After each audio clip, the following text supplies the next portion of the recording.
ఈ ఆదివారం ఉదయకాల సమయంలో ఈ సమయం దాకా మిమ్మల్ని స్తుతించాము, గణపరిచాము తండ్రి. సమయంలో తండ్రి నాయన మీ ఆజ్ఞను పాటించగలిగే వాక్యం నాయన మాలో బలపరచండి, నాయన మాలో స్థిరపరచండి తండ్రి.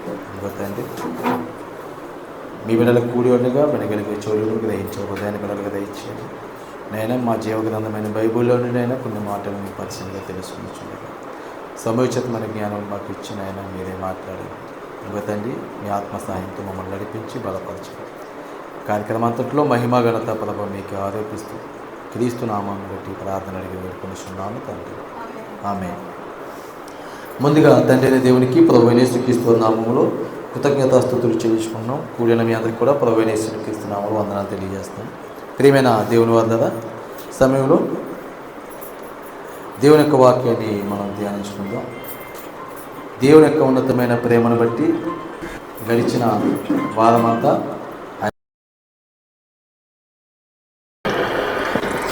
ఆయన సన్నిధానంలో ఆయన మాటలు నేర్చుకుని గొప్ప భాగ్యాన్ని కలిగి మనం కూడి ఉన్నాం. కాబట్టి చెప్పబడుతున్న వినబడుతున్న మాటలు శ్రద్ధడానికి ప్రయత్నించి ప్రవేశిస్తే ఉన్నతమైన నామాన్ని లోకంలో ప్రకటించి ఆయన వైపుకు అనేక ఆత్మలు నడిపించే ఒక గొప్ప సువార్త భాగ్యాన్ని దేవుడు మనకు అప్పగించి ఉన్నాడు. మరి ఈరోజు లోకమంతటినీ మార్చడానికి, లోకులందరూ మారడానికి, మనుషులందరినీ మార్చగలిగే శక్తిగల వాక్యమును మన చేతిలో ఉంచిన దేవుని యొక్క మాటను మనం పాటిస్తున్నామా? ఎందుకంటే ప్రభువు యేసుక్రీస్తు వారు ఉన్నవాడుగా ఉండి ఆయన ఈ లోకానికి వచ్చారు. ఆయన ఎవరు? ఉన్నవాడు. ప్రభువు యేసుక్రీస్తు వారు మానవత్వంలోనికి శరీరధారిగా ఈ లోకానికి పుట్టుకు వచ్చాడు. కానీ అంత మాత్రాన్ని అప్పుడే పుట్టాడని అర్థం కాదు. కానీ లోకానికి అలాగా అర్థమవుతుందేమో. కానీ ఆయన ఈ సర్వ సృష్టిని కలిగించిన వాడు, ఈ సృష్టి కంటే ముందు ఉన్నవాడు. అలాంటి యేసుక్రీస్తు యొక్క జీవితాన్ని మనం చక్కగా అవగాహన చేసుకోవాలి. మరి ముఖ్యంగా ఈ నెల అంతా కూడా క్రిస్మస్ వేడుకలతో ప్రతి చర్చిలో, ప్రతి కుటుంబంలో చాలా చక్కగా ఆనందాన్ని పంచుకుంటూ క్రిస్మస్ వేడుకలు అనేవి జరుపుకుంటున్నారు. అలాగే పెద్దల క్రిస్మస్, చిన్నల క్రిస్మస్, యూత్ క్రిస్మస్ అని, గ్రాండ్ క్రిస్మస్, మినీ క్రిస్మస్, ఇలాగా క్రిస్మస్కి ఎన్నో పేర్లు పెట్టారు. మరి వీటన్నిటినీ చేసుకుంటున్న ఈ లోకం వీటితో వారి ఆనందాన్ని, వారి సంతోషాన్ని ప్రపంచానికి చూపిస్తున్న ఈ క్రైస్తవ సమాజంలో క్రీస్తుని ఎలా పరిచయం చేయాలి? క్రిస్మస్ పేరుతో డ్యాన్స్లు వేసి పరిచయం చేయాలా? క్రిస్మస్ పేరుతో బట్టలు కొనుక్కొని పరిచయం చేయాలా? క్రిస్మస్ పేరుతో పప్పులు వండుకొని పంచిపెట్టి పరిచయం చేసుకోవాలా? ఎలాగా అంటే కనుక లోకం మనకు నేర్పింది. కానీ క్రీస్తు యొక్క పుట్టికలో, అంటే క్రీస్తు పుట్టినప్పుడు ఈ లోకానికి ఆయన పుట్టుకొచ్చినప్పుడు అక్కడ జరిగిన వాతావరణం అంతా మనం బైబిల్లో చదివినప్పుడు కొద్దిగా భయం వేస్తూ ఉంటుంది. చాలామంది జీవితాలు నలిగిపోయి చాలామంది పసిపిల్లలు చనిపోయారు. కానీ ఆ వేడుక లేకపోతే ఆనాడు పడే సంతోషము, ఆ సంతోషకరమైన వార్త దేవుడు ఎవరి నోట ముందు ప్రారంభం తెలియచేశాడు. ఎవరి నోట ముందు ప్రారంభం తెలియచేశాడు. ఈరోజు గొప్ప గొప్ప సెలబ్రిటీస్, గొప్ప గొప్ప వారు ఈ క్రిస్మస్ వేడుకలకు వచ్చి, రాజకీయ నాయకులు, సినిమా యాక్టర్స్, ఇంకా వ్యాపారవేత్తలు, ఇలా చాలామంది ఏం చేస్తారు, ఈ క్రిస్మస్ వేడుకలకి వచ్చి శుభాకాంక్షలు తెలియజేస్తూ వారి యొక్క మాటలు తెలియజేస్తూ ఉంటారు. వాస్తవానికి చూడగలిగితే యేసుక్రీస్తు వారి యొక్క పుట్టుకను, ఆ సంతోషకరమైన వార్తను మొదట దేవుడు ఎవరి ద్వారా ప్రపంచానికి తెలియచేయాలి అనుకున్నాడంటే కనుక ఈ లోకము ఎన్నిక చేయని వారి చేత ఆయన యొక్క వార్తను తెలియచేయడం. ఒకసారి చూడండి, ఆ మాట మనం చూద్దాం.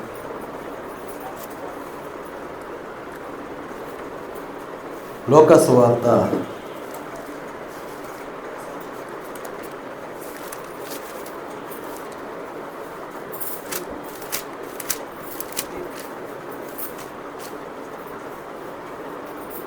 సువార్త 2వ అధ్యాయము 8వ వచనం నుండి చదువుదాం.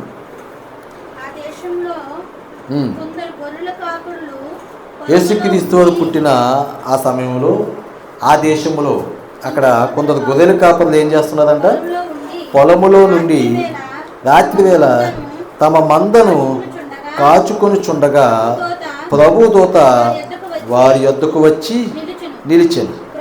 ప్రభు మహిమ వారి చుట్టూ ప్రకాశించినందున వారు మిక్కిలి భయపడిరి. అయితే ఆ దూత, భయపడకుడి, ఇదిగో ప్రజలందరికీ కలగబోవు మహా సంతోషకరమైన సువార్తమానము నేను మీకు తెలియజేయుచున్నాను. చూడండి, ఇక్కడ ఉన్నవారు ఎవరు? ఆ దేశంలో కొందరు గొర్రెల కాపర్లు అంట. ఎవరు వీరు? గొర్రెల కాపర్లు. గొర్రెల కాపర్లు అంటే అప్పుడున్న వారికి ఎలా ఉండేవారు అనుకుంటున్నారు? గొర్రెల కాపర్లు అంటే ఈ సువార్త వారికి అందేసరికి, పరలోకపు దూత వీరికి మాట చెప్పేసరికి వారు కొత్త బట్టలు కట్టుకొని చక్కగా వాళ్ళ ట్రెండ్కి తగ్గట్టుగా పప్పలు వండుకొని వారికి తగ్గట్టుగా మంచి ఆనందంతో మంచి పార్టీ అరేంజ్ చేసుకొని లేరాళ్ళు. మరి వాళ్ళు ఎలా ఉన్నారంటే కనుక వాళ్ళు అప్పటికి గొర్రెలు కాసుకుంటున్నారు. రాత్రిపూట ఏం చేస్తారంట, మంద చెదిరిపోకుండా ఆ మందని ఏ జంతువు వచ్చి వాటిని చెదరగొట్టకుండా ఉండడానికి ఏం చేస్తారంట, కాచుకుంటున్నారంట మందని. మంటని కాదు, మందని. దీన్ని మన పూర్వం ఏం చేసేవారంటే, ఇప్పుడు కొద్దిగా బైబిల్ చదువుతున్నారు కాబట్టి మార్చారు. ముందుసారి ఏం చేసి చదువుకుంటున్నారు, గొర్రెల కాపలు మంట కాచుకుంటున్నారంట. మంట కాచుకున్నట్టు వేసేవారు స్క్రిప్ట్లు, తెలుసా మీరు? వేదిక మీద మంట కాదు, మందని, గొర్రెల మందని కాచుకుంటున్నారు.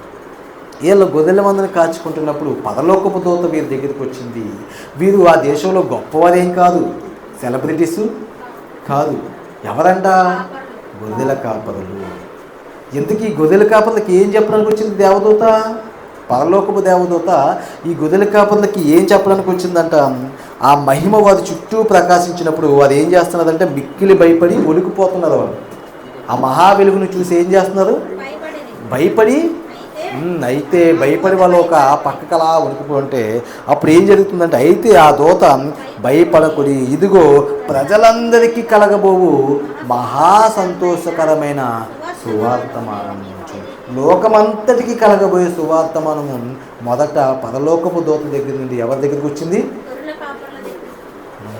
ఈ లోకములో నీచులుగా, దరిద్రులుగా ఎంచబడిన భేదవారైన గొర్రెల కాపరుల దగ్గరికి వచ్చింది. ఏ వార్త అయినా సరే మనం ఎవరికి ఎన్నికలేని ఈ లోకంలో ఎవరి చేత ఎన్నుకోబడని దేనస్థితిలో ఉంటూ పేదవారై ఉండి అలాంటి వారికి తెలియచేస్తే వారి ద్వారా పబ్లిసిటీ ఎక్కువ అవుతుందా? ఒక సెలబ్రిటీగా మొత్తం దేశమంతటా పేరుగాంచిన ఒక గొప్ప వ్యక్తిని నిలబెట్టి ఇలాంటి వార్త చెప్పిస్తే పబ్లిసిటీ అవుతుందా? ఇప్పుడు మనం యాడ్లు చూస్తుంటాం కదా, యాడ్లో నిన్ను నన్ను తీసుకెళ్ళి చేస్తారా? ఎందుకు చేయదు? మనం ఎవరో తెలియదు. అదే ఒక రామ్ చరణ్ను, ఒక అల్లు అర్జున్ను, ఒక మహేష్ బాబును, అవునా, ఇలాంటి వాళ్ళు చేస్తే వాళ్ళు చేసి అలా పెడితే ఒక 5 నిమిషాల్లో లక్షల మంది చూసేస్తారు. వారి ద్వారా ఈ వార్త వెళ్ళిందనుకోండి, ఎంతమంది చూస్తారు? బోలు మంది. మరి ఆనాడు సెలబ్రిటీస్ లేదా? ఉన్నదా లేదా? గొప్పవారు లేరా? ఉన్నది. శాస్త్రులు ఉన్నారు, పరిచయులు ఉన్నారు, ఆనాడు రాజులు ఉన్నారు, ఎంతోమంది సెలబ్రిటీసు ఉన్నారు. మరి ఉన్నప్పటికీ ఈ వార్త ఎవరి దగ్గరికి వెళ్లకుండా గొర్రెలు కాసుకుంటున్న నీచులుగా చూస్తున్న ఆ దేశంలో అప్పటికి వారు నీచు. ఎందుకో తెలుసా? ఒకసారి చూద్దాం. ఆదికాండము గొర్రెలు కాచుకునేవారు 46వ అధ్యాయము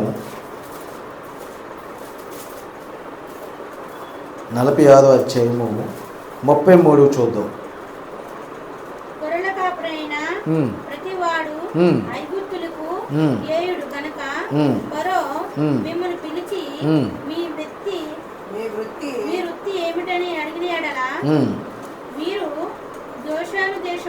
చూడండి, ఇక్కడ చెప్తున్న విషయం మీరు బాగా అర్థం చేసుకుంటే, యోసేపు ఐగుప్తు దేశానికి వెళ్ళి ఉన్నప్పుడు అక్కడ ఐగుప్తు దేశంలో యోసేపు గొప్పవాడిగా ఉన్నాడు.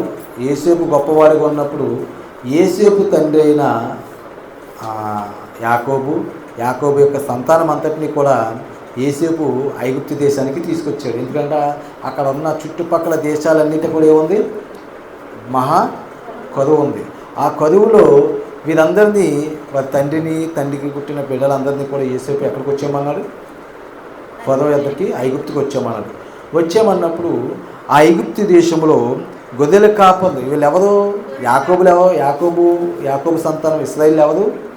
గొర్రెల కాపర్లు. అవును కదా. అన్నలో గొర్రెలు కాసుకుంటేనే కదా అన్నలకు భోజనం తీసుకెళ్ళేవాడు యోసేపు.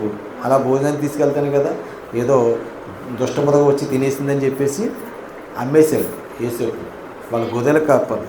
ఇప్పుడు ఈ ఫ్యామిలీ అంతా ఎక్కడికి వచ్చేస్తున్నారు? యోసేపు దగ్గరికి వచ్చేస్తున్నారు, ఐగుప్తు. ఇప్పుడు ఐగుప్తు రాజు ఎదుట నిలబడినప్పుడు గొర్రెల కాపర్లు అని చెప్పుకోకూడదు. ఎందుకని? అక్కడ చెప్తున్నాడు చూడండి 33. గొర్రెల కాపరి అయిన ప్రతివాడు ఐగుప్తులకు హేయుడు గనుక ఫరో మిమ్మల్ని పిలిచి మీ వృత్తి ఏమిటని అడిగిన ఎడల మీరు గోషేను దేశమందు కాపురం ఉండినట్లు మా చిన్నతనము నుండి ఇది వరకు నీ దాసులమైన మేమును మా పూర్వీకులను పశువులు గలవారమై ఉన్నామని ఉత్తరమీయుడని చెప్పాను. గొర్రెల కాపరి అని చెప్పకండి, మేము ఫస్ట్ నుంచి మాకు ముందున్న మా పితరుల కాంచి మేము పశువులు గలవారము, మాకు ఎక్కువ ఉంది, ఇలా చెప్పుకోమంటున్నాడు గొర్రెల కాపర్లని. ఎందుకు? గొర్రెల కాపరి అయిన ప్రతివాడు ఏంటంటే కొద్దిగా నీచంగా చూస్తారు. కానీ ఇప్పుడు ఏ వార్త? క్రీస్తు ఈ లోకానికి పుట్టుకొచ్చిన వార్త ఎవరి దగ్గరికి వచ్చింది? గొర్రెల కాపరి దగ్గరికి. అది ప్రజలందరికీ కలగబోవు మహా సంతోషకరమైన వార్త, మహా సంతోషకరమైన సువార్త. అవునా? ఈ సువార్త విన్న వీరు వాళ్ళ పరిధిలో ఉండిపోలేదు. వాళ్ళు ఏం చేశారు చూడండి. సువార్త విన్న తర్వాత మత్తయి సువార్త, లూకా సువార్త.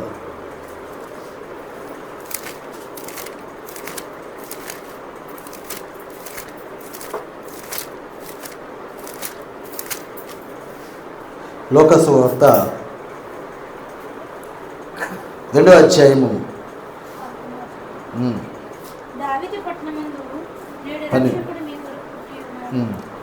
చదవండి. దావీదు పట్టణమందు నేడు రక్షకుడు మీ కొరకు పుట్టి ఉన్నాడు, ఈయన ప్రభువు అయిన క్రీస్తు. దానికిదే మీకు ఆనవాలు. ఒక శిశువు పొత్తుగుడ్డలతో చుట్టబడి ఒక తొట్టులో పండుకొని ఉండుట మీరు చూచిదరని వారితో చెప్పెను. వెంటనే పరలోక సైన్య సమూహం ఆ దూతతో కూడా నుండి సర్వోన్నతమైన స్థలములో దేవునికి మహిమయు ఆయనకిష్టులైన మనుషులకు భూమి మీద సమాధానము కలుగునని గాక అని దేవునికి స్తోత్రము చేయుచుండెను. ఇక్కడ చెప్పబడిన మాట మనం ఆలోచించగలిగితే కనుక దావీదు పట్టణమందు నేడు రక్షకుడు మీ కొరకు పుట్టి అన్నాడు. ఎందుకు వారికి చెప్తున్న ప్రజలందరికీ కలగబోయే ఆ సువార్తమానం ఏంటంటే కనుక దావీదు పట్టణంలో రక్షకుడు పుట్టాడంట. ఎవరైనా రక్షకుడు. ఈ రక్షకుడు ఎందులోంచి వీరిని రక్షిస్తాడు? వీళ్ళకి రక్షణ దేని విషయంలో కావాలి? రక్షణ అనేది మనిషికి ఏ విషయంలో కావాలి? అన్ని విషయంలో కూడా మనిషికి ఏం కావాలి? రక్షణ కావాలి. అవునా? ఆరోగ్య విషయంలో కాపాడుకోవాలి. అవునా? ఇంకేం కాపాడుకోవాలి? చదువు విషయంలో కాపాడుకోవాలి. అన్ని విషయాల్లో దోమలు కొట్టకుండా కాపాడుకోవాలి, రోగాలు రాకుండా కాపాడుకోవాలి. మనిషికి భూమిలో జీవిస్తున్నంత కాలం కూడా అన్ని విషయాల్లోని మనిషికి కాపుదల కావాలి. కానీ మనిషికి తెలియకుండానే మనిషిని పాలిస్తున్న పాపమనే చెరలో నుండి కూడా మనిషికి ఏం కావాలి? రక్షణ. కానీ వాడిని ఏమిటిందని వాడు ఒక దాని కింద బానిసగా ఉన్నాడని ఆ బానిస సంఖ్యను పెంచుకొని వాడు కూడా స్వతంత్రుడుగా రక్షింపబడాలని వాడికి తెలుసా? తెలియదు. అందుకే ప్రజలందరికీ కూడా ఇది సంతోషకరమైన వార్త. ఎందుకంటే నీ జీవితంలో వస్తున్న రోగాల నుండి నువ్వు ఎదుర్కొంటున్న పరిస్థితుల నుండి నువ్వు రక్షించుకోగలవు, కానీ ఈ పాపం అనే సంఖ్యల నుండి నువ్వు రక్షించుకోలేవు. దీని నుండి నేను రక్షించడానికి ఒక రక్షకుడు కావాలి. అందుకే దావీదు పట్టణంలో పుట్టిన ఈ రక్షకుడు ద్వారా ప్రజలందరికీ కూడా సంతోషమే. ప్రజలందరికీ కూడా సంతోషమే. అందుకే ఈ వార్తను ఏమన్నాడు? ప్రజలందరికీ కలగబోవు మహా సంతోషకరమైన సువార్తమానము. ఆయన ఏమని చెప్తున్నాడంటే రక్షకుడు మీ కొరకు పుట్టి ఉన్నాడు. ఈ రక్షకుడు పుట్టడం వల్ల ఏమొస్తుంది అంటే కనుక లోకానికి 13వ వచనంలో చెప్తున్నాడు, 14వ వచనంలో సర్వోన్నతమైన స్థలముల్లో దేవునికి మహిమయు ఆయనకి ఇష్టులైన మనుషులకు భూమి మీద సమాధానము. అందుకే దేవునికి ఇష్టులైన మనుషులందరికీ కూడా భూమి మీద సమాధానం కలుగుతుందంట. ఎవరి ద్వారా?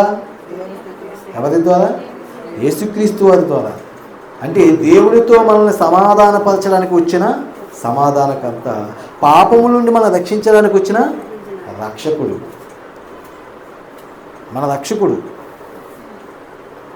అందుకే ఈ సువార్తమానము గొర్రెల కాపరికి తెలియగానే వీళ్ళు దోత చెప్పినట్టుగా ఆనవాళ్ళు కనుగొని, దోత ఏమని ఆనవాళ్ళు చెప్పింది?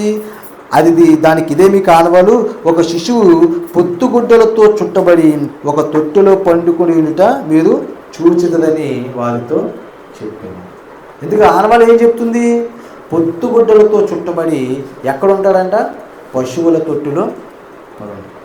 పొత్తుగుడ్డలు అంటే తెలుసండి? పొత్తుగుడ్డలు అంటే తెలుసా?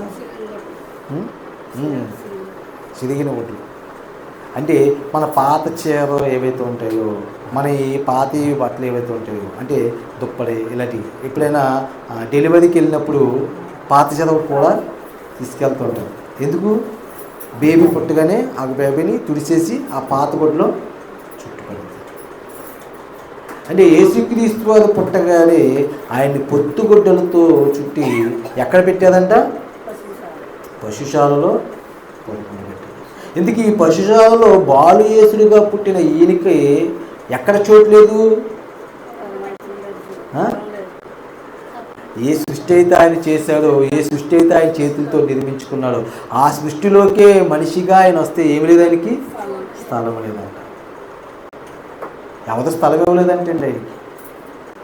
చూడండి, వాళ్ళు బాబు పుట్టిన తర్వాత అక్కడ చెప్తున్నాడు 2వ అధ్యాయము 6వ వచనము, వారు అక్కడ ఉన్నప్పుడు ఆమె ప్రసవ దినములు నిండును గనుక తన తొలిచూలు కుమారుని కని పొత్తుగుడ్డలతో చుట్టి సత్రములో వారికి స్థలము లేనందున ఆయనను పశువుల తొట్టులో పదుండబెట్టాను. ఎక్కడ లేదు వారికి అంటే వారి సొంత అది కాదు, వారు వేరే దిక్కున జీవనం చేస్తున్నారు. కానీ ఆ బెత్లెహేం అనే ఊరికి వచ్చేసరికి వారికి ఒక స్థలము దొరకలేదు. అక్కడికి ఎందుకు వచ్చారంటే జనసంఖ్యలో వ్రాయించుకోవడానికి వచ్చారు. వ్రాయించుకోవడానికి అప్పుడు వారే కాదు, అనేక ప్రాంతాలకి చెదిరిపోయిన వారందరూ కూడా అక్కడికి జనసంఖ్యలో వ్రాయించుకోవడానికి వచ్చారు. అక్కడ ఉన్న సత్రాలన్నీ కూడా ఏమైపోయినాయి? నిండిపోయినాయి జనాలతో. వీళ్ళకి అప్పుడు ఏమి లేదు, స్థలం లేదండి. అప్పుడు స్థలము లేని వారు ఏం చేశారంట, ఒక పశువుల తొట్టులో ఆయన్ని పొలండబెట్టారు. ఇప్పుడు ఆ పశువుల తొట్టులో పొత్తుగుడ్డలతో చుట్టబడి పడుకోబెట్టిన ఆ యేసుక్రీస్తు వారికి చూడడానికి ఇప్పుడు పశువుల కాపల ఆనవాళ్ళు చెప్తున్నారు. ఎవరు? దేవదూత ఆనవాళ్ళు. ఇప్పుడు ఆనవాళ్ళు పట్టుకుని వెళ్ళి ఏం చేస్తున్నారు చూడండి, 15వ వచనంలో నేను చదువుతాను, జాగ్రత్తగా మీరు చూడండి. ఆ దూతలు తమ యొద్ద నుండి పరలోకమునకు వెళ్ళిన తరువాత ఆ గొర్రెల కాపరులు, జరిగిన ఈ కార్యము ప్రభువు మనకు తెలియజేయించి ఉన్నాడు, మనము బెత్లెహేము వరకు వెళ్ళి చూతుము రండని ఒకరితో ఒకడు చెప్పుకొని. జరిగిన ఈ కార్యమంతా దేవుడు మనకి ఎందుకు తెలియజేశాడు? మనం ఒకసారి చూద్దాం. చూసిన తర్వాత ఏం చేయాలని? జరిగిన ఈ కార్యము అంటే లోకమంతటికి కలగబో మహాసంతోషకరమైన సువార్తమానము, లోకానికి రక్షకుడు వచ్చాడనే ఒక గొప్ప వార్తని, ఈ వార్తని లోకమంతటికి తెలియచేయాలా? ఈ వార్తని మీరు ఏం చేయాలి? లోకానికి చెప్పగలరా? చెప్తే మాటలు వింటారా? ఎందుకు? వీళ్ళ గొర్రెలా కాపాడు. కానీ వారు ఏం చేశారు చూడండి, అక్కడ చెప్తున్నాడు. అక్కడ 16వ వచనం నుంచి చూద్దాం. త్వరగా వెళ్ళి మరియను యేసేపును తొట్టులో పండుకొని ఉన్న శిశువును చూచిరి. వారు చూచి ఈ శిశువును గురించి తమతో చెప్పబడిన మాటల ప్రకారము చేసిరి. ఈ శిశువుని గురించి తమతో చెప్పబడిన మాటలేయో ఉన్నాయి. ఏం చేశారంట? ఏం చూసి? దేవదూత ఏం చెప్పింది? మీకు ఇదే ఆనవాళ్ళు, పొత్తుగుడ్డలతో చుట్టిన ఒక కుమారుడు, ఒక బాలుడు పశువుల తొట్టులో పండుకొని ఉంటాడు. మీరు వెళ్ళి చూడండి. వీళ్ళు వెళ్ళి ఆ బెత్లెహేము ప్రాంతంలో చూడగా ఒక పశువుల పాకలో మరియా యోసేపు పశువుల తొట్టులో పండుకొని ఉన్న శిశువును చూసి వారు ఏం చేస్తున్నారు? వారు చూచి ఈ శిశువుని గూర్చి తమతో చెప్పబడిన మాటలు ప్రచురము చేసిరి. తమతో చెప్పబడిన మాటలు ఏం చేస్తున్నారంట? ప్రచురం. ఏమని ప్రచురం చేస్తున్నారు? అంతటా ఏం చేస్తుందంటే మరియా ఆ మాటలు విని తన హృదయంలో ఏం చేసిందంట? తల పోసుకొని భద్రం చేసుకుందంట. యేసుక్రీస్తు వారి గురించి చెప్పబడిన మాటలన్నీ కూడా ఏం చేస్తుంది మరియా? భద్రం చేసుకుంటుంది. ఎందుకంటే యేసుక్రీస్తు వారు ఈ లోకానికి వచ్చేటప్పటికి యేసుక్రీస్తు వారు బాలుడిగా, పసిబాలుడిగా మరియమ్మ చేతిలో ఉన్నప్పటికీ యేసుక్రీస్తు వారి యొక్క ఈ లోకంలో ఆయన పని, ఆయన కార్యము ఏదైతే ఉందో ఆ కార్యము గురించి చెప్పుతున్న ప్రతి మాటను కూడా మరియమ్మ ఏం చేస్తుందంట? భద్రం చేసుకుంటుంది. యేసుక్రీస్తు వారు పుట్టుకొచ్చేసరికి లోకంలో యేసుక్రీస్తు వారిని చూడకుండా చావనిది చూడని ఒక ప్రవక్త ఉన్నాడు. యేసుక్రీస్తు వారు పుట్టిన తర్వాత ఆయనకు మరణం వచ్చిందంట. ఎవరైనా చూడండి, అక్కడ చెప్తున్నాడు. ఆయన కూడా యేసుక్రీస్తు వారి గురించి కొన్ని మాటలు చెప్పాడు. ఆ మాటలు విన్నప్పుడు కూడా మరియమ్మ మాటల గురించి ఎలా భద్రం చేసుకొని చెప్తున్నారు చూడండి. 2వ అధ్యాయము అలా కిందకి చదువుకుంటే 2వ అధ్యాయము 25వ వచనం నుండి 2వ అధ్యాయము 25. యెరూషలేమునందు సిమియోను ఒక మనుష్యుడుండెను. అతడు నీతిమంతుడును భక్తిపరుడనై ఉండెను. ఇశ్రాయేలు యొక్క ఆదరణ కొరకు కనిపెట్టువాడు. ఇతను ఎవరంట? ఇశ్రాయేలు యొక్క ఆదరణ కొరకు కనిపెట్టేవాడు. అంటే ఇశ్రాయేలు కొరకు రక్షకుడు పుడుతున్నాడు కదా, ఆ రక్షకుడు గురించి కనిపెట్టుకునేవాడు. పరిశుద్ధాత్మ ఆయన మీద ఉండెను. అతడు ప్రభువు యొక్క క్రీస్తును చూడక మునుపు మరణము పొందడని అతనికి పరిశుద్ధాత్మ చేత బయలుపరచబడి ఉండెను. చూడడానికి ఏం బయలుపరచబడిందంట? ప్రభు యొక్క క్రీస్తును చూచు వరకు ఆయన ఏం పొందడంట? మరణము పొందడు. అంటే యేసుక్రీస్తు వారు చూసేంత వరకు ఆయన ఏం పొందడు? మరణము పొందడని ఆయనకి పరిశుద్ధాత్మ చేత బయలుపరచబడి ఉండెను. ఆత్మవశుడై అతడు దేవాలయంలోనికి వచ్చెను. అంతట ధర్మశాస్త్ర పద్ధతి చొప్పున ఆయన విషయమై జరిగించుటకు తల్లిదండ్రులు శిశువైన యేసును దేవాలయంలోకి తీసుకుని వచ్చినప్పుడు అతడు తన చేతులతో ఆయనను ఎత్తుకొని దేవుని స్తుతించుచు ఇట్లనెను, నాదా ఇప్పుడు నీ మాట చెప్పున సమాధానముతో నీ దాసుని పోనిచ్చుచున్నావు. అన్యజనులకును నిన్ను బయలుపరచుటకు వెలుగుగాను నీ ప్రజలైన ఇశ్రాయేలుకు మహిమగాను నీవు సకల ప్రజల ఎదుట సిద్ధపరిచిన నీ రక్షణను నేను కన్నులారా చూచితిని. ఏంటంటది? సకల ప్రజలకు దేవుడు సిద్ధపరిచిన రక్షణ. యేసుక్రీస్తు ఎవరు? రక్షణ. వారి ప్రజల్ని వారి పాపముల నుండి రక్షించడానికి వచ్చిన రక్షకుడు.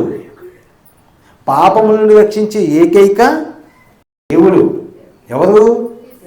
యేసుక్రీస్తు.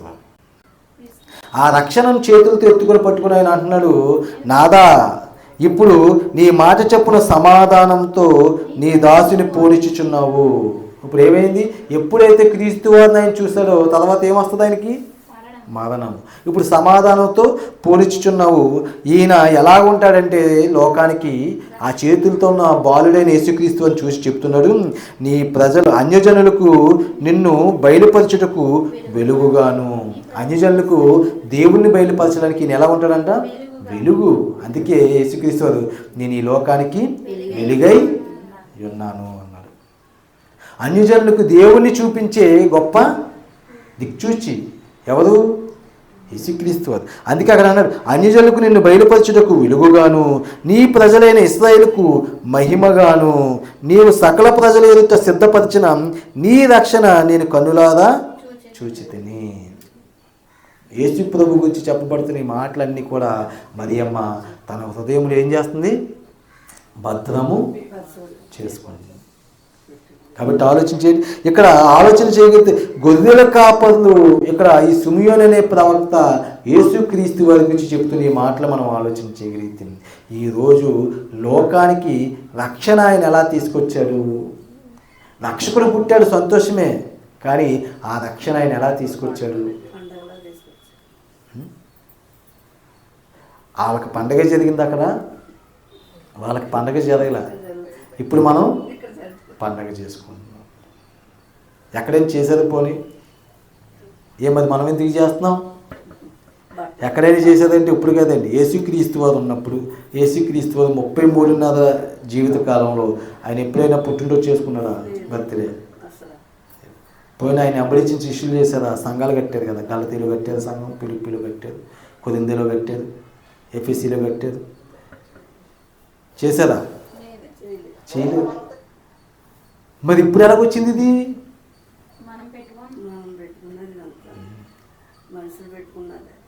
అలాగే చేశారా? క్రిస్మస్ అలాగే చేశారా? గొర్రెల కాపర్లు అలాగే చేశారా? లేదండి.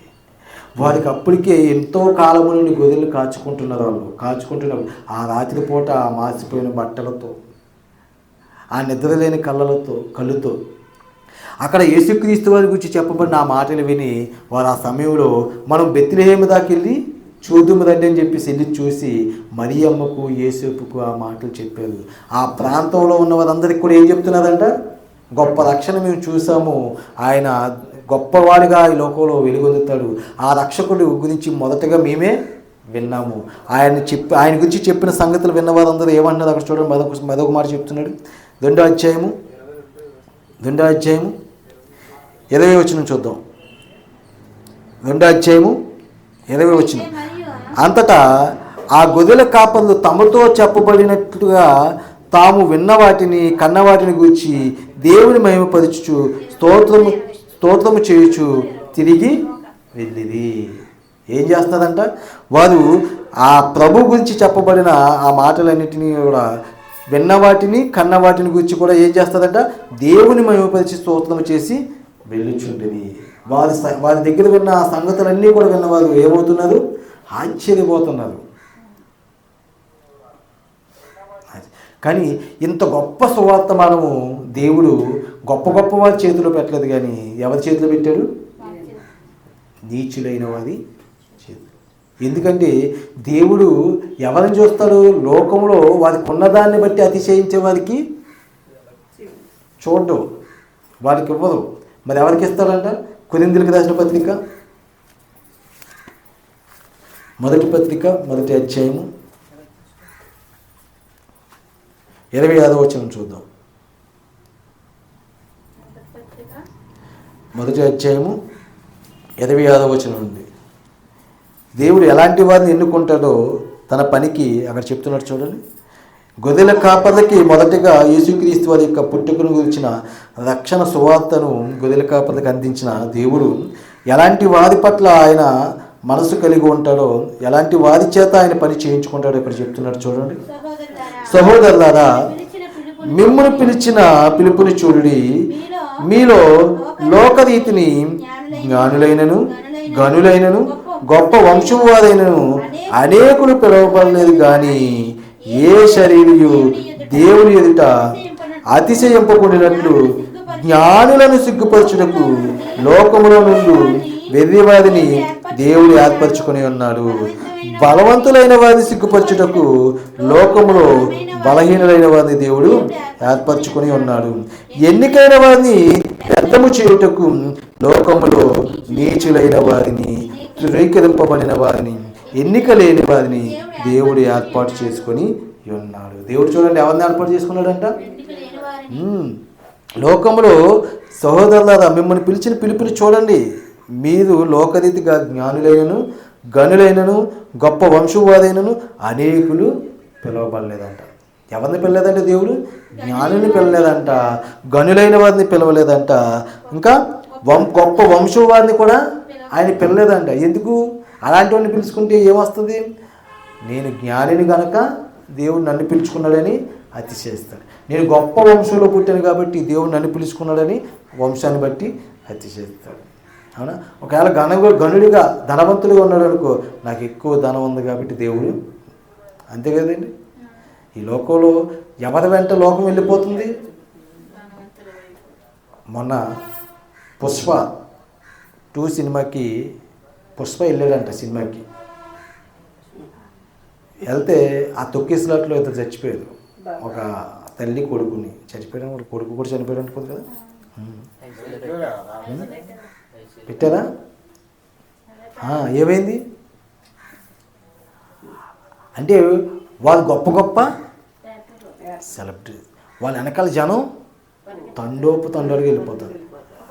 వాడు ఏదే తినమంటే అది తింటారు, వాడు ఏది తాగితే అది తాగుతారు. అందుకే వాళ్ళ గురించి కూల్ డ్రింక్స్ వాళ్ళే యాడ్లు ఇస్తారు. ఏంటి ఏదైనా ఇప్పుడు ఆ కూల్ డ్రింక్ థమ్సప్ యాడ్ ఇస్తారు, తర్వాత ఏదో పైపుల గురించి యాడ్ ఇస్తారు, ఏదో తినేదాని గురించి యాడ్ ఇస్తారు. ఇవన్నీ ఎందుకు ఇస్తారు? వాళ్ళు ఏది చేస్తారు కింద ఉన్నవాళ్ళు. కానీ దేవుడి యొక్క సువర్తమానాన్ని ప్రజలందరికీ తెలియచేయడానికి దేవుడు ఎలాంటి వారిని ఎంచుకున్నాడంట? జ్ఞానులు కాదంట, గనులైన వారిని కాదంట, సెలబ్రిటీస్ని కాదంట, గొప్ప వంశం గలవారిని కాదంట. మరి ఎవరిదంటే 27వ వచనంలో చెప్తున్నాడు, ఏ శరీరియు దేవుని ఎదుట అతిశయింపకున్నట్లు జ్ఞానులను సిగ్గుపరచుటకు లోకములో ఉండు వెర్రివారిని దేవుడు ఏర్పరచుకొని. ఎవరినంట? ఎవరిని సిగ్గుపరచడానికి? జ్ఞానులను సిగ్గుపరచడానికి వెర్రివారిని. నిజమే కదండి. యేసుక్రీస్తు వారు లోకానికి సువార్త ప్రకటిస్తూ పరలోక రాజ్యం గురించిన సంగతులు ఎవరికి తెలియజేశాడు? గొప్పవారిక? చేపలు పట్టుకునే జాలర్లకి. చేపలు పట్టుకునే జాలర్లకి దేవుడు యేసుక్రీస్తు వారు వాళ్ళకి తెలియచేశాడు. వాళ్ళకి తెలియచేయమనే దేవుడు చెప్పాడంట. అందుకే యేసుక్రీస్తు వారు కూడా ప్రార్థన చూడండి ఎలా చేస్తున్నారు. మత్తయి సువార్త 11:28. ఆ ప్రార్థనలో ఏమని జ్ఞాపకం చేసుకున్నది యేసుక్రీస్తు వారు చూడండి ఒకసారి. మత్తయి సువార్త 11:25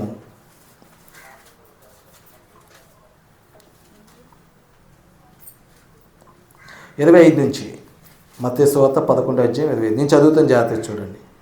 ఆ సమయమున యేసు చెప్పినదేమనగా, తండ్రి, ఆకాశమునకు భూమికి నీ ప్రభువా, నీవు జ్ఞానులకు వివేకులను ఈ సంగతులను మరుగు చేసి పసిబాలులకు బయలుపరిచి ఉన్నావని నిన్ను స్తుతించుచున్నాను. చూడండి, ఎవరికి మరుగు చేశాడంటే దేవుడు జ్ఞానులకును వివేకులకును ఈ సంగతులు మరుగు చేసి. ఏ సంగతులు? పరలోక రాజ్యపు సంగతులు.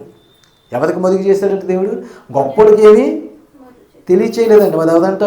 జ్ఞానులకును వివేకులకును ఈ సంగతులు మరుగు చేసి పసిబాలులకు నువ్వు బయలుపరిచి ఉన్నావని నిన్ను స్తుతించుచున్నాను. అవును తండ్రి, ఇలాగూ చేయటం నీ దృష్టికి అనుకూలమైన. దేవుడికి ఏది అనుకూలం? ఈ లోకంలో ఏదో ఉంది కాబట్టి దేవుడు నన్ను ఎన్నుకున్నాడని చెప్పుకునే వాడి కన్నా ఏమీ లేని దేన స్థితి నుండి లేవనెత్తి వాడి ద్వారా దేవుడి యొక్క పని జరిగించుకుంటాడు. అందుకే కొరింథీ రాసిన పత్రికల్లో అంటున్నాడు, బలవంతులైన వారిని సిగ్గుపరచుటకు లోకమందు బలహీనులైన వారిని దేవుడు ఏర్పాటు చేసుకొని ఉన్నాడు. ఎన్నికైన వారిని వ్యర్థము చేయుటకు లోకములో నీచులైన వారిని, తృణీకరింపబడిన వారిని, ఎన్నిక లేని వారిని దేవుడు ఏర్పాటు చేసుకొని ఉన్నాడు. చూడండి, ఎన్నికైన వారు ఆయనకు అక్కర్లేదు. లోకంలో ఎవరూ లెక్క చేయని జనం ఎవరైతే ఉంటారో, ఎవరూ పట్టించుకోలేని జనం ఎవరైతే ఉంటారో, లోకంలో నా వారంటూ ఎవరూ లేకుండా విడిచిపెట్టి ఏ దిక్కు లేకుండా ఉన్నవారు ఎవరైతే ఉంటారో, దేవుడి పట్లే బాధ వేసుకుని బ్రతికేవారు ఎవరైతే ఉంటారో, దేవుడే కావాలనుకునేవారు ఎవరైతే ఉంటారో, అలాంటి వారికి ఏం చేస్తాడంటే దేవుడు ఎన్నికైన వారిని వ్యర్థం చేయుటకు లోకములో నీచులైన వారిని, తృణీకరింపబడిన వారిని, ఎన్నిక లేని వారిని దేవుడు ఏర్పాటు చేసుకొని ఉన్నాడు. కాబట్టి ఆలోచన చేస్తే ప్రియమైన దేవుని వల్ల మనమందరము కూడా ఈ లోకానికి వచ్చిన రక్షకుడి గురించి వార్త మొదట లోకానికి ఎవరి ద్వారా తెలియపరచబడింది? గొర్రెల కాపరులు. లోకములో వారికి ఏమీ లేదు, హేయులు వారు, ఎన్నిక లేనివారు.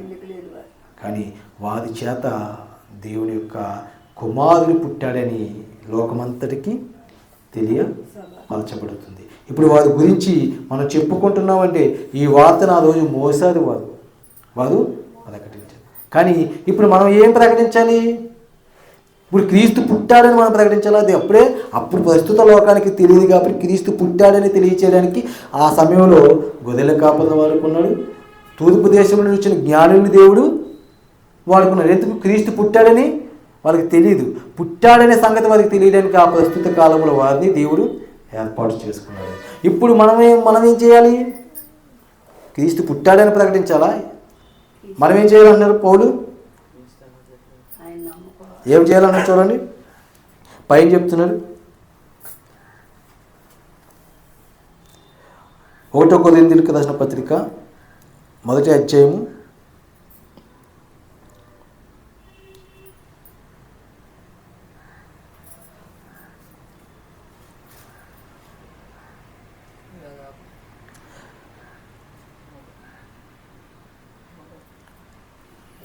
17వ వచనం. బాప్తిస్మిచ్చుటకు క్రీస్తు నన్ను పంపలేదు గాని క్రీస్తు యేసు యొక్క శిలువ వ్యర్థము కాకుండానట్లు వాక్చాతుర్యము లేకుండా సువార్త ప్రకటించుటకే ఆయన నన్ను పంపారు. ఆయన అన్నారు చూడండి, మేము సిలువ వేయబడిన క్రీస్తునే ప్రకటిస్తున్నాం. ఎవరిని ప్రకటిస్తున్నారు? సిలువ వేయబడిన క్రీస్తునే ప్రకటిస్తున్నారు. అందుకే బాప్తిస్మిచ్చుటకు నన్ను పంపలేదు కానీ క్రీస్తు యొక్క సిలువ వ్యర్థము కాకూడనట్లు. ఏ వ్యర్థం కాకూడదు? ఇప్పుడు సిలువ వ్యర్థం కాకూడదు. క్రీస్తు యొక్క సిలువ వ్యర్థము కాకూడనట్లు వాక్యోత్తరము లేకుండా సువార్త ప్రకటించుటకే ఆయన నన్ను పంపి ఉన్నాడు. దేన్ని ప్రకటించాలి? సిలువ వేయబడిన క్రీస్తుని ప్రకటించాలి. ఎవరిని? సిలువ వేయబడిన క్రీస్తుని. పశువుల తొట్టిలో పండుకున్న క్రీస్తుని కాదు.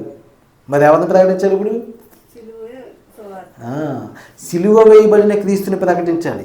రక్షణ ఎందులో ఉంది? ఇప్పుడు ఆయన పుట్టుకలో ఉందా? ఆయన మరణంలో మనకు రక్షణ ఉందా? ఆయన మరణంలో మనకి రక్షణ ఉంది. అవునా? మన పాపములన్నిటినీ కూడా ఆయన ఏం చేశాడు? మోసాడు. మోసి ఎక్కడ బంధించాడు? సిలువ రక్తం చేత కడగబడ్డాడు. అంటే మన పాపములన్నిటిని ఎక్కడ క్షమించాడు? ఆయన సిలువ రక్తం చేత మనల్ని కడిగి అప్పుడు క్షమించాడు. అంటే ఆయన పుట్టుకలో ఏముంది? లోకమంతటికి పుట్టాడనే ఆనందం ఆ రోజు. ఇప్పుడు ఆయన పుట్టాడనే ఆనందం కాదు, ఆయన మన కొరకు చనిపోయి తిరిగి లేచాడనే ఆనందం. ఎందుకంటే లోకానికి రక్షణ ఎందులో ఉంది?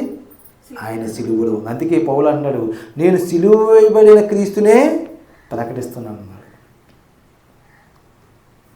అదవుతుందా? కాబట్టి మనమందరము కూడా ఆనాడు పశువుల కాపరులుగా వారికి అందిన వార్త రక్షకుడు పుట్టాడని. ఇప్పుడు మనకి ప్రభు ఇచ్చిన వార్త సకల జనులకు సకల ప్రాంతాలకు వెళ్ళి మీరేం చేయండి, సర్వలోకానికి వెళ్ళి సువార్తను ప్రకటించండి. ఏంటి సువార్త?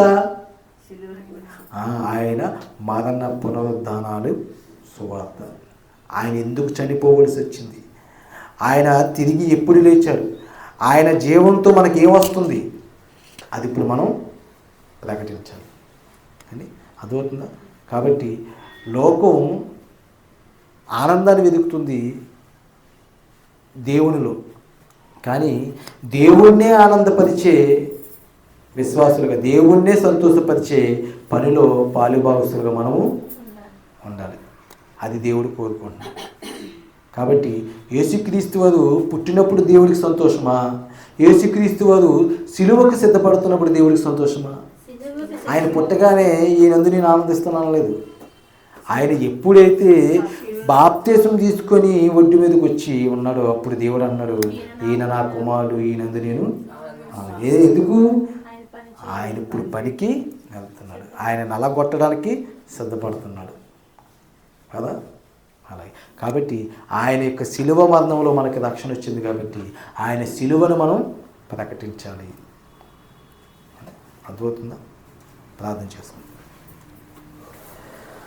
మహాగణుడ, ప్రేమగల మా తండ్రి, కృపగల మా దేవ, మీకే వందనాలు, స్తుతులు, స్తోత్రములు చెల్లించున్నాం. మీ